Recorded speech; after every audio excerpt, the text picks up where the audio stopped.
कहानी एक छोटे से गांव की है जहां लोग बहुत ही गरीब थे। उसी गांव में रोहन नाम का एक लड़का रहता था। रोहन बचपन से ही बहुत होशियार और मेहनती लड़का था। उसका सपना था कि वह एक दिन बड़ा आदमी बने, मगर उसके सपने और हालतों के बीच एक गहरी खाई थी। उसके परिवार की आर्थिक स्थिति इतनी अच्छी नहीं थी। एक दिन रोहन अपने दोस्तों के साथ बैठकर अपने सपनों के बारे में बातें कर रहा था। उसने उत्साह से कहा, मैं एक दिन बड़ा बिजनेसमैन बनूंगा।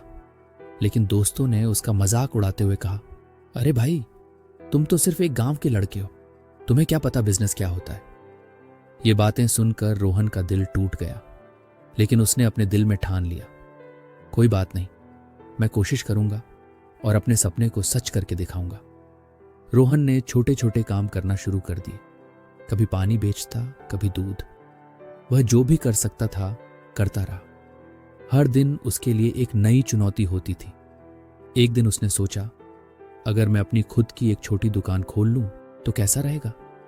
उसने जो भी थोड़े बहुत पैसे जमा किए थे उनसे एक छोटी सी दुकान खोलने का फैसला किया। जब उसने अपने परिवार को इसके बारे में बताया तो उन्होंने कहा, यह सब तुम्हारे बस की बात नहीं है, इसमें तुम्हारा समय और पैसे दोनों बर्बाद होंगे। लेकिन रोहन किसी की बात मानने वाला नहीं था। उसने अपनी दुकान शुरू की। रोहन ने देखा कि उसकी दुकान छोटी होने के कारण लोग उसकी दुकान की तरफ नहीं आ रहे हैं। एक दिन एक बूढ़ी औरत उसकी दुकान पर आई। उसने मुस्कुराते हुए कहा, बेटा, तुम्हारी मेहनत साफ दिखाई दे रही है, कभी हार मत मानना, मेहनत रंग लाएगी। उस बूढ़ी औरत के शब्दों ने रोहन को नया उत्साह दिया। अब उसने ग्राहकों से बात करके उनका फीडबैक लेना शुरू किया। उसने ध्यान दिया कि लोग किस तरह के प्रोडक्ट्स पसंद करते हैं। धीरे धीरे उसने अपनी दुकान में सुधार की और ग्राहक आने लगे। 1 साल बाद उसकी छोटी सी दुकान काफी सफल हो गई। अब उसने एक बड़ा शोरूम बना लिया था और अपने साथ एक टीम भी तैयार कर ली थी जो उसकी मदद करती थी। उसके माता पिता भी बहुत खुश थे क्योंकि उनका बेटा अपने सपनों को सच कर रहा था। रोहन ने सोचा कि अब वह अपने बिजनेस को और बढ़ाएगा। उसने एक छोटी फैक्ट्री खोलने का निर्णय लिया और सोचा कि वह गांव के लोगों को नौकरी और स्किल ट्रेनिंग देगा ताकि वे भी अपने कुरियर बना सकें। फैक्ट्री खोलने के बाद कई नई चुनौतियां सामने आईं, लेकिन रोहन ने हिम्मत नहीं हारी। वह हर परेशानी का डट कर सामना करता रहा। पर कुछ महीने बाद एक ऐसी दुर्घटना घटी जिससे रोहन की सारी मेहनत बर्बाद हो गई। एक दिन अचानक फैक्ट्री में आग लग गई और पूरी फैक्ट्री जलकर राख हो गई। यह हादसा रोहन के लिए बहुत बड़ा झटका था। उसकी मेहनत एक ही पल में बर्बाद हो गई। उसके दोस्त और रिश्तेदार मजाक उड़ाने लगे।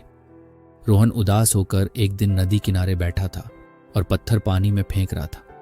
तभी उसने देखा कि एक छोटा सा मेंढक बार बार पानी से बाहर कूदने की कोशिश कर रहा था। वो मेंढक एक बार कूदा पर नीचे गिर गया, दूसरी बार कूदा फिर से नीचे गिर गया, तीसरी बार कूदा फिर से नीचे गिर गया। ऐसे 8 बार कोशिश करने के बाद वो मेंढक पानी से बाहर आ गया। ये देखकर रोहन ने सोचा, जब एक छोटा मेंढक हार नहीं मान रहा तो मैं क्यों हार मानूं। उसने अपने बचे हुए पैसों को इकट्ठा किया और दोबारा फैक्ट्री शुरू करने का फैसला किया। इस बार उसने पहले से भी ज्यादा मेहनत की और सेफ्टी का खास ध्यान रखा। धीरे धीरे रोहन की फैक्ट्री फिर से चलने लगी और वह एक दिन वाकई में बहुत बड़ा बिजनेसमैन बन गया। रोहन की कहानी हमें यह सिखाती है कि चाहे कितनी भी मुश्किलें क्यों ना आए, खुद पर विश्वास रखो और कभी हार मत मानो।